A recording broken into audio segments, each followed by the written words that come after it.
One. Welcome back, everybody, to the Gundam Podcast, where we really don't know what we're going to talk about week to week. This is a special week, though, because it's election week here in the U.S., and so we figured, why not talk about Gundam and politics? Oh, because that's not going to be, a slippery slope. Yeah, a huge nuke right on everybody's fun end of the week. Just drop that colony, bro. Yeah. So actually, we might as well just inform Australia now that they're not going to be there anymore. Damn. All right. So we have a special guest with us. This is a I don't know, what should I call you? Hanzo, John. Both fine. Mr. Hanzo V. John. Yeah, John's fine. I mean, your name is going to slip eventually, but Mr. V over here is a member of our Gundam group, but he doesn't really know Gundam all that well. From the last time we had a special get together with Awakening of the Trailblazer. So we're going to go a little easy on Mr. V tonight, and we're going to start off with this. So the original Gundam series was highly political. It did involve a lot of political elements, specifically in like the World War II kind of era. And as the show has evolved, it has always kind of been a bastion of not only the current day politics, but also current day economics and like the technological trends at the time.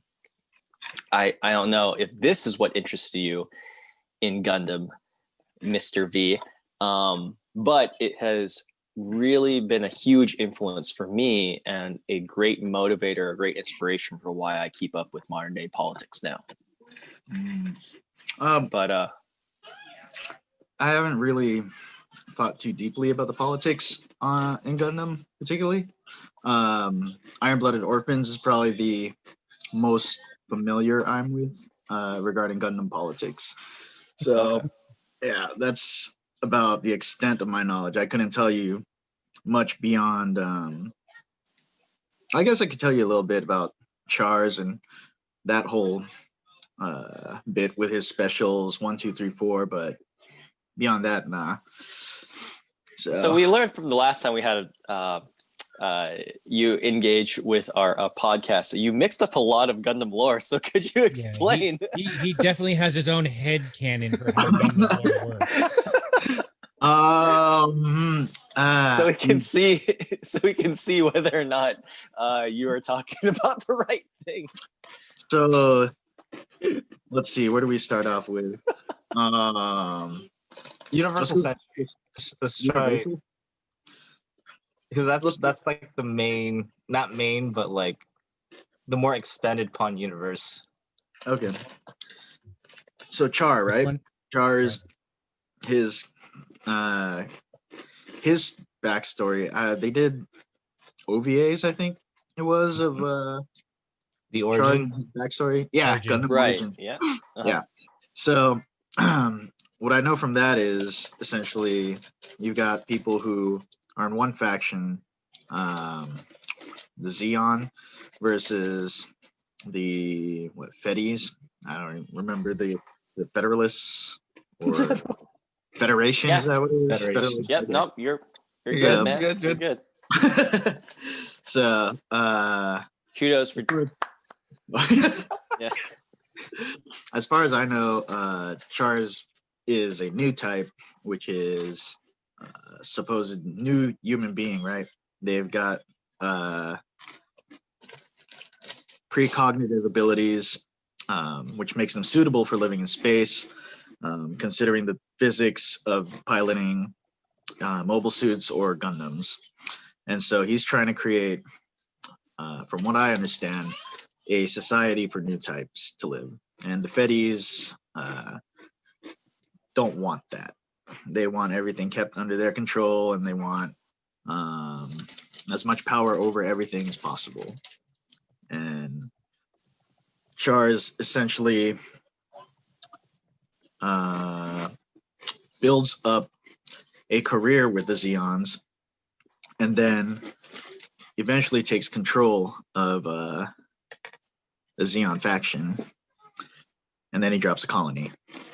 And that is the extent of my knowledge regarding Gundam organs. And Walter wants to say, no. No. Char never dropped a colony. Oh, okay. Char didn't. Char was trying to drop an asteroid, but the original Operation London was when a colony was dropped. Char did participate in it, but he was not the defining factor of why a colony was dropped. The Duchy of Zeon, or what was his name? Dozel's father was the one who wanted to drop the colony to basically shake up the Federation, the Earth Federation, so that they would finally see them as something more than just an economic block for their greed. Okay. So you are right. The Federation is a big controlling force that has a lot of background shadow players that are controlling how they operate. Many of the people that are from Anaheim Electronics and all the VAST Foundation or the VIST Foundation, they're all controlling the Federation behind the background as a puppeteer to their overarching plan of keeping this evolved humanity in check. Okay. Because their ultimate goal, again, like you said, is to contain and remain in power over the entire Earth sphere. But not all of Zeon is new types. They're not all evolved humans. Yeah. Right. Yeah, Char at first was not a new type. Yeah. At first? Yeah. He developed. He did not awaken his new type senses until later on in his career. Yeah. Okay. Around when he started training with Lala. That's when he started becoming more in tune with his senses. That's where he saved her from getting cut down by the dude with the discs, right? Mm-hmm. Mm-hmm. Okay. Because she was predicting all the moves of that guy. She in turn was technically the true first new type or pre new type. Okay. Pre-type. Sounds a little underaged. Anyway. You peasant.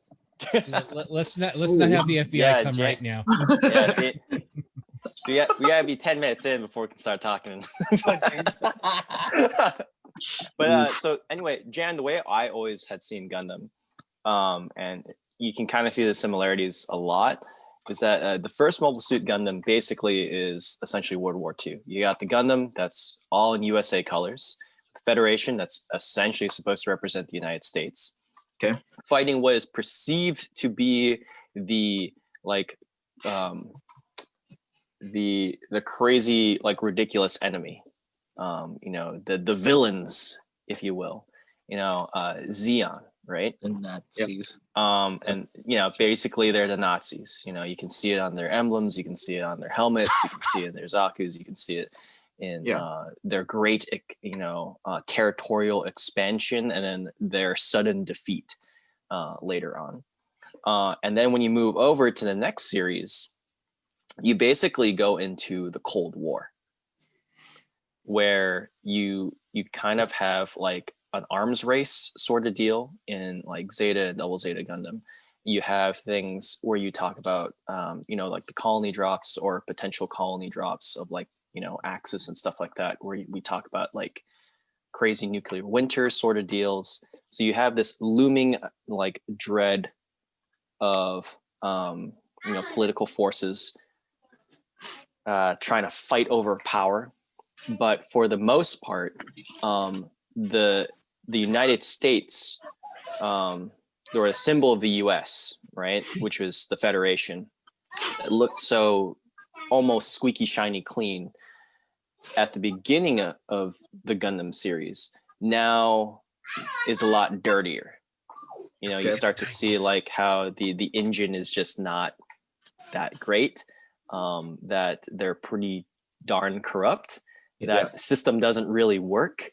And then when you start to bleed over into Unicorn, which I found to be really interesting, was if the Federation is supposed to represent the United States. Yeah.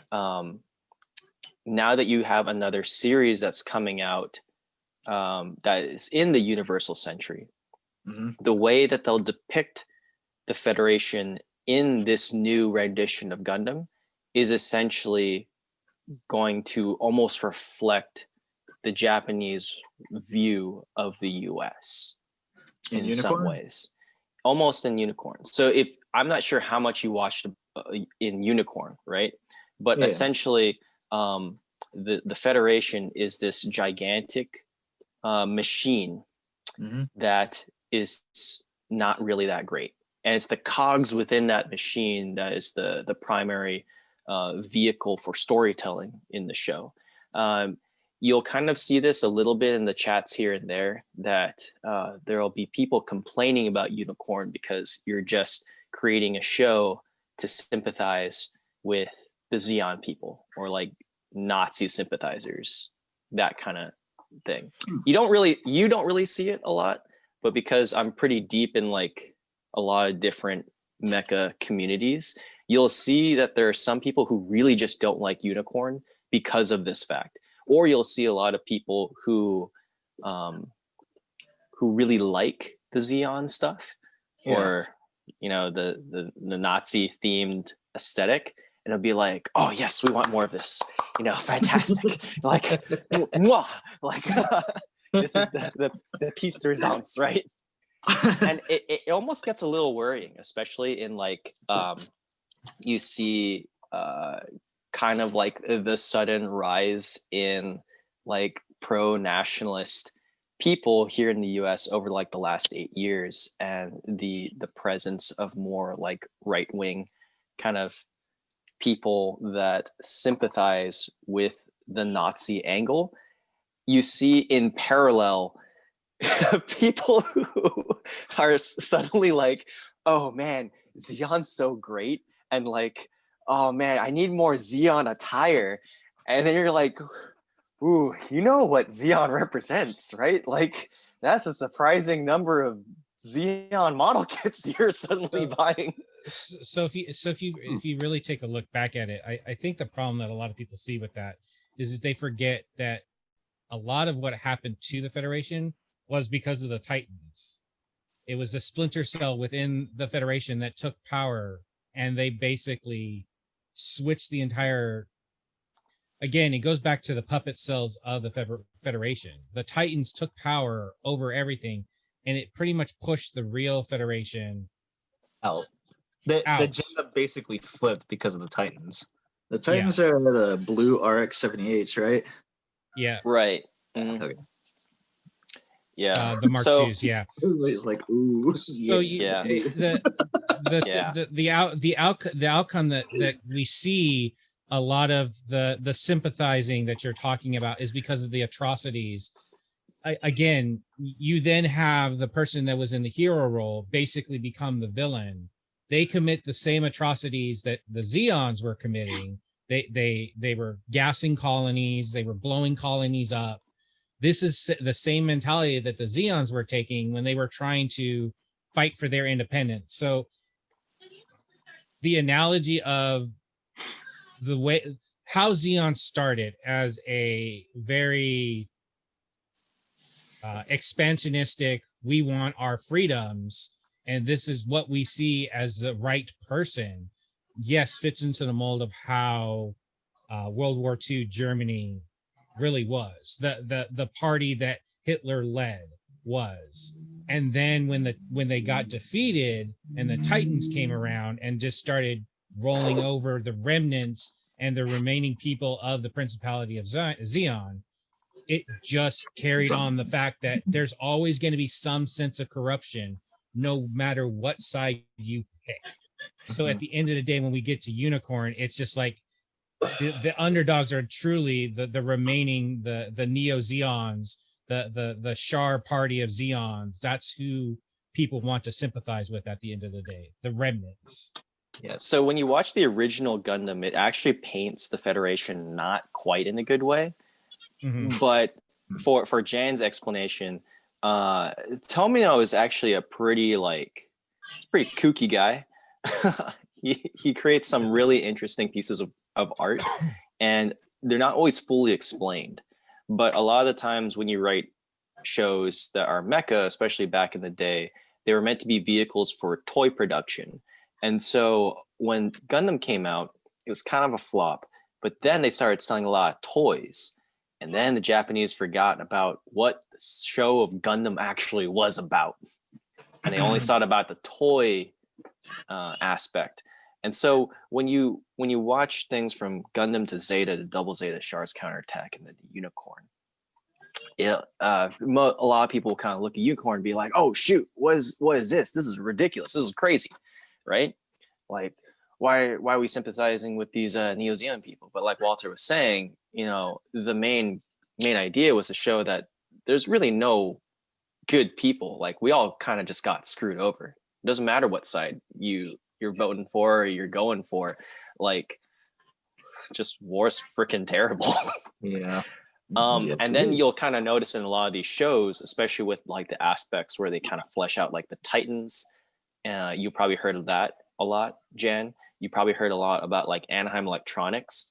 So in the same way how we have a military industrial complex, the lore of Gundam has expanded more on this whole idea, like, well, where did these Gundams come from? Well, there's probably a military industrial complex, and they're probably having bidding wars trying to sell like arms. And I mean, right? You definitely see it from Anaheim's side. They're double dealing. They're dealing to both sides. They're building GMs, and then they're building Zaku's. They're building RGM2s, and they're building Hyzoks. They're literally they're selling to the US and the suits. Chinese, right? So so it's when you truly look at it, it goes down to like you were saying, no matter what side you're going to pick, there's always going to be some level of backdoor or flaw to it. And that's how a Gundam story normally turns out. Right. But I think what's the craziest thing, right? And I'm not sure if you guys really know, we can talk about this at another time, but I'm going to start up an Evangelion podcast. Oh boy. You're gonna drive some people crazy with that. Oh no, but it's going to be an Evangelion podcast with one of my pastors. That's a bad idea. That's a bad idea. That's a bad he already idea. watched the first 3 episodes and he's super down for this idea. Okay. He does understand the undertones that he's the director for that is getting at, right? Oh yeah, no, he definitely gets it. So Director, for anyone else who the director of Evangelion, the Hideaki Anno. Yeah, Hideaki Anno. Yeah, the undertones that he was going with his series. That's why I'm questioning that okay. Yeah, so it's kind of interesting. Because you normally see Evangelion analyzed from like a psychological or from like a philosophical standpoint, with people who are not really tied into Christianity, usually trying to analyze it in some way, shape, or form. But this time, we're going to be able to get it from a different angle, from a person who literally went to seminary school, and to see what kind of angle he can definitely take from this, especially a person who has studied up on a lot of the ancient texts. Actually, he watched the first 3 episodes, and I was on the phone call with him, and he was like, "Oh, I think I saw the tree of life from the Jewish mystics." Yeah, and I was like, "Yep, that's it." And that was like the first thing, like 30 seconds within the phone call. So we're talking the original Ava, right? We're talking the original right one, now. Yeah. Okay. So he also has like very little context in anime too. So I think this is perfect. This is like, watching with a person with fresh eyes to see what they can kind of pick up on. I guess I'll be part of that train wreck. Oh yeah. No, so this will be fun. I actually want to see if Giguk would be interested in enjoying this, and I'll just kind of let it go and see what happens. Yeah, let's invite Giguk on this. Yeah, I actually emailed him already. I'm gonna try to email him a couple more times to see to see if he's actually down for this. But anyway, so the reason why I bring that up is because I was looking up stuff for Hideaki Anno, and I found out that a lot of the reason why he introduced a lot of those Christian elements is because the Japanese people love the idea of Christianity. They don't believe in it in religion, but they like the imagery, they like the symbolism, they like the history, they like the lore, but they don't really care for it, right? I feel like in the same way how Gundam is kind of treated, they like US and they kind of like the way that they like the imagery of the United States. They like, the military, they like the colors, they like the patriotism, but they don't really understand what like a lot of this stuff means. And then if you expand upon that, they kind of like Gundam. They like what it looks like. They like its merchandise. They like all the model kits and stuff, but they don't really hear or see like the underlying messages of the show, which is war is bad. Stop buying my toys. Like, yeah. Well, Stop buying my toys. so speaking from someone that lives in Japan right now, they definitely do understand the concept of war is bad. They don't like war. They are very adamant of the hawkish type government that's right now. They're afraid of the very hawkish government leaders that they have. I can tell you that from a fact. Is Abe not? Well, Abe is no longer prime minister, but the person who took over, person that took over is still part of the same party. So I can't remember the names off the top of my head, but they're much like us. They have a very two-party driven system. And the Liberal Democratic Party, I think that's what Abe's part. I can't remember. I'm not going to even quote to that, but they are very hawkish, very not to say completely warlike, but they wanted a self-maintained, self-capable military instead of a self-defense force. Because he's a part of the Liberal Democratic Party, Shinzo Abe. Okay, so I was spot on there. I'm better with Japanese politics than my own politics. So there have been some recent things that he has done that the Japanese not a majority, but a small minority of people have been like, hey, we can't do that kind of stuff because we're not supposed to have a military. It goes against our constitution. We're not supposed to be a war country, a country for war. And he always spins it as this is not for war. This is to protect our citizens that are, let's just put it this way. Some of them have been abducted from the northern portions of Japan from some countries. Some countries have just come up on the shore, taken citizens and taken them to their.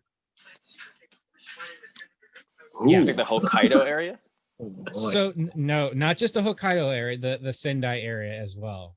So really, okay. Yes. So The I Russians? only say this. No, not the Russians. It would be the Chinese or the Koreans. Yeah. There are long-standing feuds between South Korea and Japan, China and Japan, and these are the kind of things that he would bring up. So, wait, so you're saying there's military operations that are happening that they're taking citizens of Japan? So I'm not going to speculate. I'm only telling you from what my wife has told me because she's a Japanese citizen. There have been instances where Japanese citizens have just disappeared. Yeah, there you go. Japan Times, kidnapped newborn, found unharmed. And like 2 other links after that is like 3 arrested over baby kidnapping in Japan. Yeah. So, and this is one of the reasons why Abe was trying to build up the self-defense force to be more of a deployable force. That if this happened, they can go in and rescue their people and get the heck out, kind of thing. And people have been kind of standoffish about it. It's like, but that technically would make us a military if we have a deployable force. We're only supposed to protect what's within our borders in our sea, our coastal areas. Is that based off of what the U.S. decided at the end of World War II? They're still So adhering to that. How I they are understand is very yes. yes, they are very adherent to the Japanese Constitution. They have not deviated from it very much, other than the constant modernization of their self-defense force. I mean, to be completely honest, their self-defense force is better working than our own military. So they put our military to shame. Just to be honest, as a guy who works for the government and who has seen Japanese self-defense force operations, their stuff is, and I think that just goes back to the Japanese mentality. They're a little more, they take a little more pride than the current American population do in the sense of their jobs. Yeah, it's for the horde, you know. So Yeah, exactly. I mean, if you were to go out to the Japanese self-defense force side of the island, you'd see their ships are nice, clean. They're well maintained, and then you see a pothole on our side of the base in the road that's just like trailed by a whole bunch of other potholes. So their bases and their ships are a lot better maintained. yeah. So the way that you should understand it, Jan, is basically like Japanese people are kind of like an ant colony. You know, you step on one ant, it's not a huge deal, right? Because the colony is still intact. As long as everything's done for the colony, then it's great. But really sucks for that one ant who got stepped Pretty on much. or who like overexhausted itself, right? Uh-huh. But at the end of the day, the colony is really giant. Yeah. So and to take back to the idealization that they have for America, a lot of the, again, Stephen hit it right on top of the head. They like the picturesque view of what America stands for: the life, liberty, and the pursuit of happiness feel that we all have and know. They like that that sense of the bright shining person there kind of thing. It's the same thing with Christianity. They like the sense of the bright shining person there. But in reality, it's more of a, they just see it as a picture. They're not there to like truly feed into the Kool-Aid kind of thing. So on that note, from an outsider perspective, and you don't, again, this is election week, but from an outsider's perspective, how does Japan see the United States and its current election week right now? Oh, it's a joke. Really? Okay. I mean, when I say it's a joke, to them, they are looking at it as an opportunity to basically say, hey, America is pretty much been on the wrong side of things for a while. They probably shouldn't have chosen the way they chosen, and again, they're choosing the wrong way again, kind of sense. So, out of curiosity, because I also have the same, I saw Jan, and I'm also thinking about it too. So who does the Japanese people want to win in this election? I think it's hard to more tell. who do they think should be president and who do they want to win, right? In reality, the person they wanted to win doesn't exist. Okay, So let me I get it. I get what so you're let me saying. put it this way. So basically, Jen, I think you hit it on the head. They wanted Jurgensen because that's a very similar person to how they think. Both Biden and Trump, those two sides of the party that we have in our current system, are complete corrupt individuals that have torn apart America down to its very core. They're either side is diverse of either way you look at it. Yeah. The person that they wanted was a middle of the road independent that could actually be someone that would fit that shining sense of America again. But I mean, neither person that is running that's allowed to run because of how our system is delegated or designed, because we only allow two parties to have the airtime. Yeah. are what people really want. Yeah. So out of curiosity, goes back to then, that. Yeah. So who did they think? So like, what president did they think was like that shining example? Oh, Did they think like Roosevelt was? Because that was a really long time ago. Yeah. So Roosevelt. I'd have to go back. I'd have to go back and ask the The wife guy who they who would interned think it was. Japanese people. But Yeah, exactly. So all I can say is they had the prediction that Trump was going to win again, and then the story flipped and it became Biden, and they were like, okay, this is not what we had predicted, but we'll go with it. Still, it's not someone that we completely agree with, because if you looked at the time that Trump was during his presidency, Japanese news always was like, yeah, they had constant articles of different views that he had that weren't correct, and then all of his mini Trumps around the world, the people that try to act like Trump, they would constantly bring that up in the news and being like, in the sense when Japanese people put something in the news, it's basically a don't be like this kind of thing. okay, so they're basically they don't really like Trump, but maybe over the last couple of years they've grown to be accustomed to it. Yeah. So they were predicting that he would win again. Yeah, they can't really argue because they get a lot from the U.S. government still. I mean, we give them money for us to have our facilities over here, that kind of stuff. So I'm hearing is they're not going to go. They're not going to go against their biggest ally in a sense. Gotcha. So what I'm hearing is the general idea behind what Japanese are really feeling about this whole election is meh. Yeah. Cool. All right. Sounds good. So with all of that, how do the Japanese people then? Okay, because you say that the Japanese people are pretty anti-war, right? They're pretty anti-war. They don't like fighting. They're very strict with their constitution, right? Even when they wanted to expand the responsibilities of SDF, they didn't want to do that. But we also see a lot of the glorification of war and fighting in Japanese media and anime, specifically anime. So how do they balance this juxtaposition? How do they feel behind it? Because so just speaking from my perspective, the general Japanese public sees media and fiction or media as what it is. It's not reality. They'll do what any other.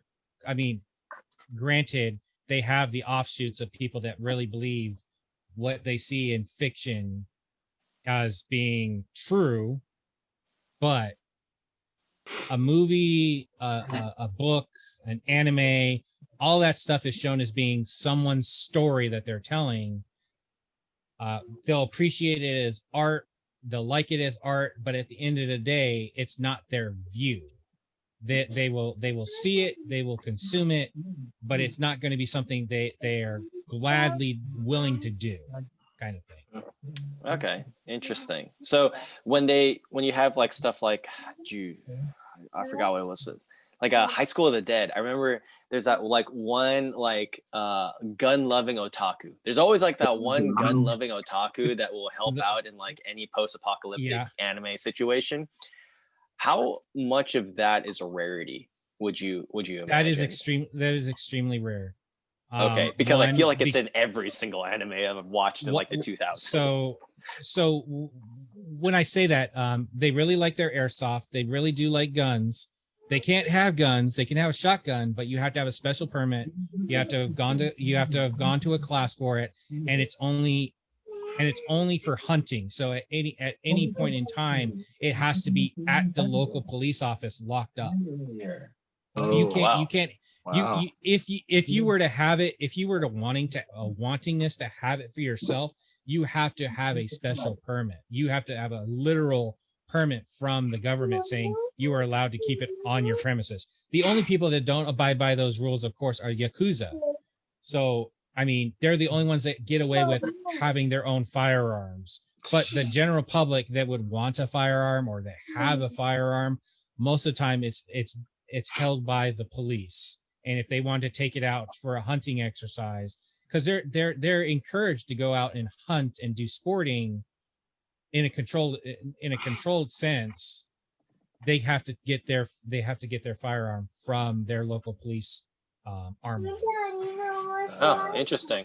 Wait, so they can buy their own firearm, but then they would have to store it, or are you saying that they rent out a firearm?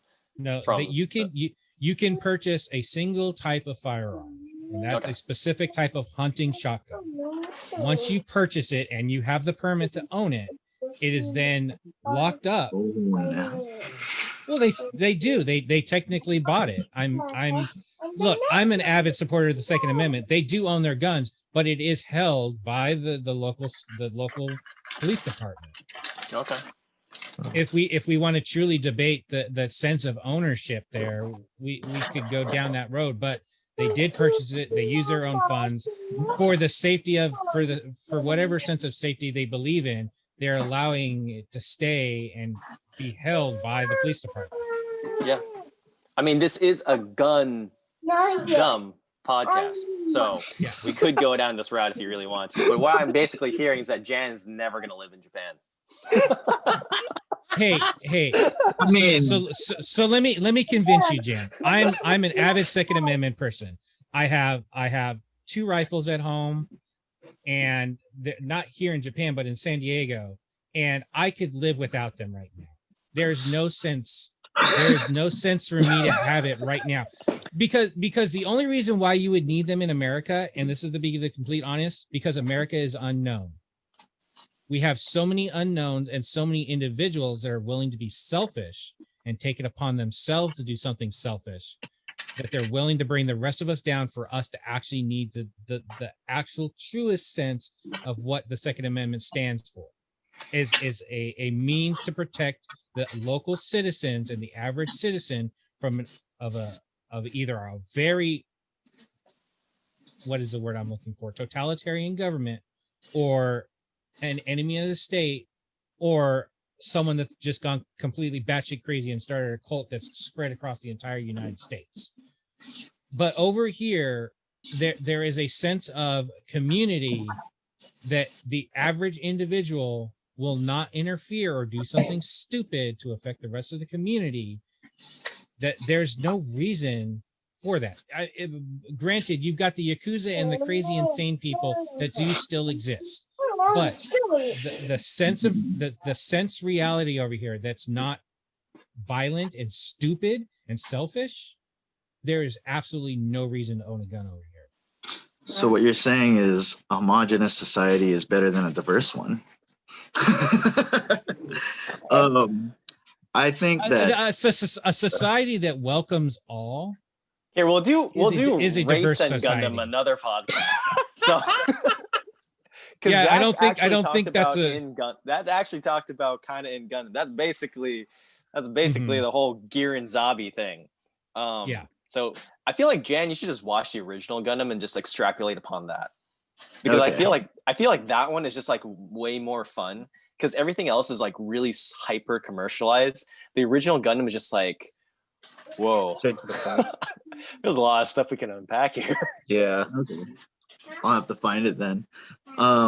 With regards to what Walter was saying, I can see that. Unknown factors and tyrannical government. Obviously, that's what the second was written for. As far as limitations such as Koban having your weapon, there are natural rights that each person has, regardless of what constitutions, what written labels are out there. Your limitations on protecting yourself, I don't think should matter to anybody else, as long as you're not hurting yourself or others. So, I mean, honestly, when I was out there, I was probably allegedly the most armed person on the street walking around. Wait, what did you have on you? The change in What his damn pocket. What did you Ching, bring ching. with you? Implements. I don't want to expand on Yeah, this. so Yeah. you can't you can't have a knife that's bigger than your palm in your pocket. So that I'm guessing it's some kind of sharp object you had, correct? Maybe. Yeah, We'll two never know, chopsticks. but You had a really sharp pencil. oh, Number 2. Is what I'm hearing. it's no. I had several knives on me at all times in there, just because. You weren't sure, right? I mean, when mean, you describe well, where I- you guys stayed the last time you went to Japan, Yeah, please tell me what area you stayed in. Otsuka. Huh? Otsuka. It's close to Tokyo. Essentially, Yeah, Tokyo. yeah. It's like 2 stations away from Ikebukuro. Yeah. So it's not. I mean, regardless, I could have had a 9mm walking Yeah, around, that- and nobody would be any the wiser. Right. Honestly, that's just I think the mentality over there. You know, it's like, oh, we're not expecting, people to just hurt us. We're neighbors. Like I said, it's because I think it's a very homogenized society. You see other people, they look like you, they go to work like you, they wake up early, go home late, and you're just, I mean, that's life, right? You work, Mhm. you work, study. You try to appease maybe your parents or maybe your own life goals of doing better. And you're taught growing up, we should be better as a person to help our communities, right? Mhm. Here, it's very much you're an individual. You decide how you want to live your own life, and nobody should be able to have a say on that. Unfortunately, I don't think that's all that true. There's a lot of restrictions and several limitations on things in your life that you can do or say or no, participate I agree in. with you. I agree with you, Jen. And I think that's the fundamental difference between the Japanese society and the American society. It depends on which, like, what poison do you want to swallow today? Like if you go to Japan, you're gonna get a little bit of the bad, you're gonna get a little bit of the good, and then in America, you're just gonna get the complete opposite. And it depends on like what you're more comfortable with or like what your preferences are. And if you're okay with living in Japan, then that's great. Yeah. More power to you, Walter, because we get the goods from you all the yeah. time. But for me personally, Again, you still haven't taken advantage I know, of that. I know. I know. But- You and your brother have not taken advantage of that. I know, but my I brother hate goes to that. Yeah, my brother just went to Japan. He just met up with you. He gave you some curry, I heard. Yeah, I know. Yeah, but Thanks. but I would prefer to stay here with all of the United States, injustices, and with all of the crazy, batshit whatever's going on. I still would rather stay here in the United States. I say I'm happier being here than elsewhere. And, But and that's just me. Right? don't get me wrong. I look, I fought for my country. I like the idea that my country stood for. I can't say that the current United States is what I feel is my United States anymore. Right, and I think a lot of people feel that way, including me. I feel that way as well. And I'm just wondering how the rest of the world kind of sees things, because it's always interesting to get an outside view in, right? You're not living here and seeing all the super crazy stuff. You're probably seing it on I see it enough internet on TV. news, Yeah. TV, right? You see it on Facebook, that kind of stuff. But we're just like walking down the street and we're like, oh shoot, that guy looked at me funny.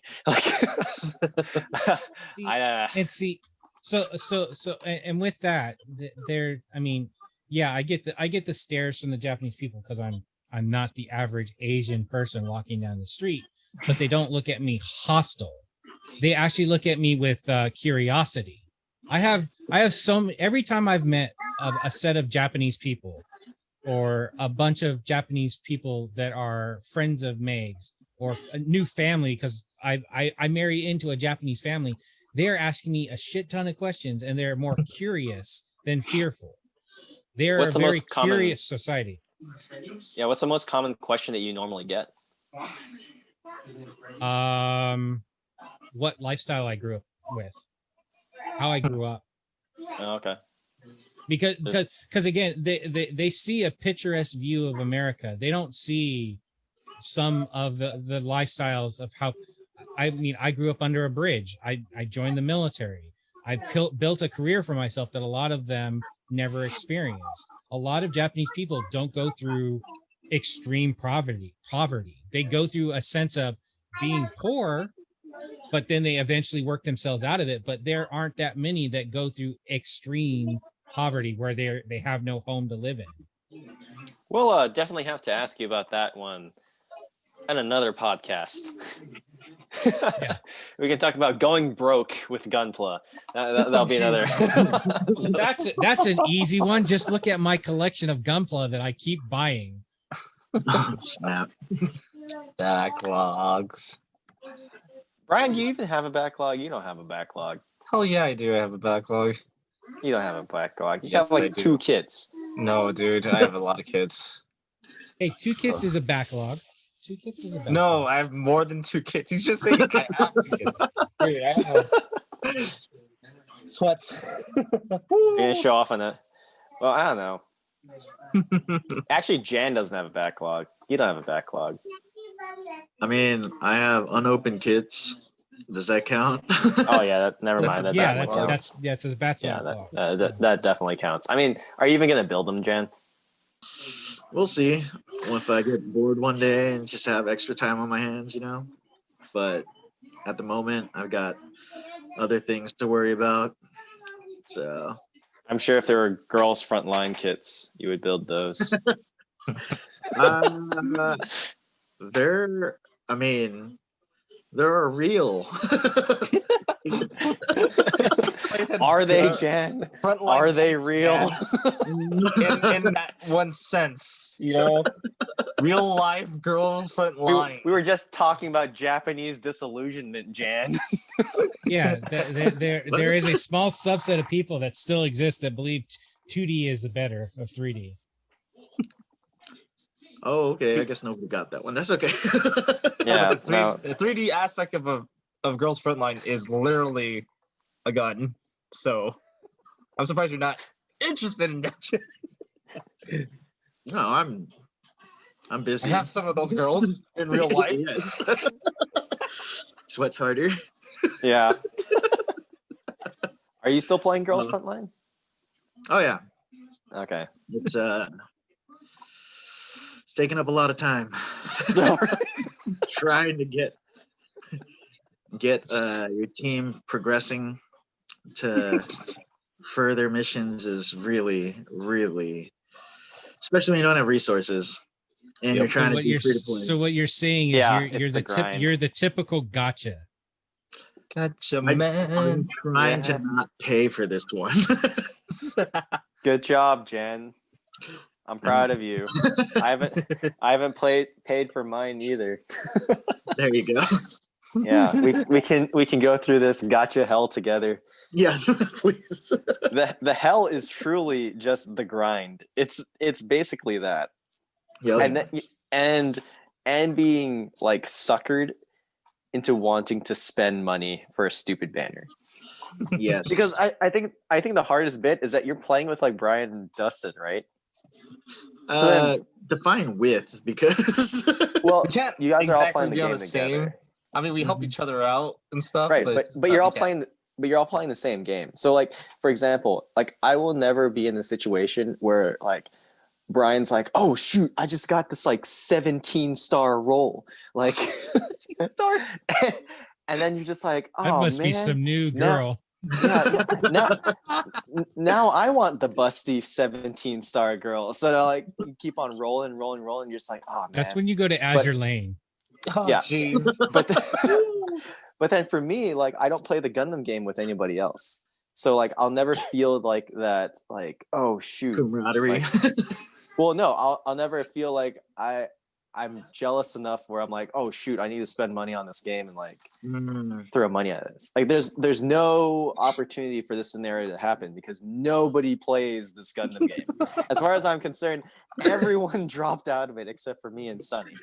Like everyone I'm dropped sure out. our viewers do watch it. No, I don't I played think it for a so. little while, played but it, rather. Yeah, see, there's a couple people who've played it, but nobody's like still playing it. Like, Okay.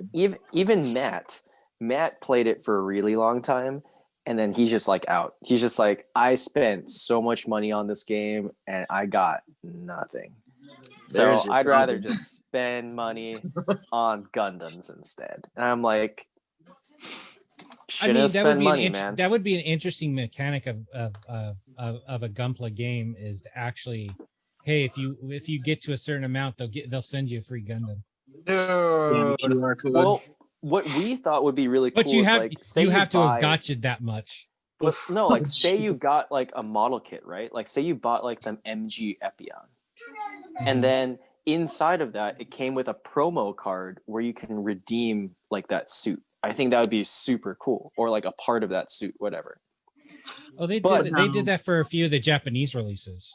Right, for the Japanese releases, but in the USA we get Yes, screwed that's over all the not- time. yep. So Aren't those that's- two separate companies that are running? More the- reasons to move to Japan. No, it's the same. They're the same company. It's still Japan. Bandai's also I mean, running still the mobile game. the gun.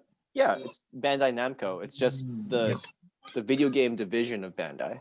So it's Yeah, the their same. mobile division. Actually, they work in tandem, and that's one of the reasons why I know like what kind of releases are coming out is because Yeah. whenever there's a model kit that's going to be announced that they really want to generate hype for, they make that a free suit in the Gundam game. Okay. So like the Boundock is like really popular, right? On the Gundam game right now, or it used to be, because they were going to release that as a model kit in HG form. And then they wanted to generate some like Fumina hype, so they released the gym powered whatever Cardigan. There you go. Yeah, the gym cardigan. the sweater. Yeah, it's a sweater. But Yep, it's literally a mobile suit that's shaped like a sweater. yeah, Perfect. just The Fumina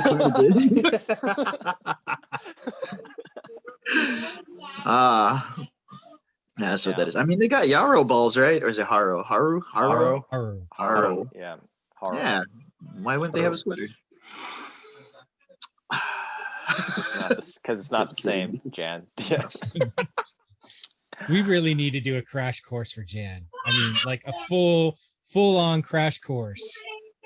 On the next But, podcast, what is Gundam? Yeah. Dude, we got so many of these now. So we're gonna do a what is Gundam? We got race and Gundam. Race and Gundam. Yes. And then what else? We said something else. I don't even remember anymore. We're kinda It'll talking come about to it. Guns and Gundam. Yeah, man. We'll do that. Guns and Gundam. The gun in Gundam? The one gun. There you go. The one Guns gun and Gundam. Gundam. Yeah. But anyway, I think this is a good stopping point. What do you guys think for Gundam and politics? I just got lunch from my loving wife, so yes, I do Yeah. agree. Okay. All right. Well, thank you so much, guys, for tuning in with us. Thank you, Walter, Brian, and Mr. V, for being on the show tonight. We hope everyone found this super entertaining because we were sitting on pins and needles the entire time. But anyway, The conversations that destroys families. Yes. Oh yeah, that's another story for another time. But but we will see everybody next time.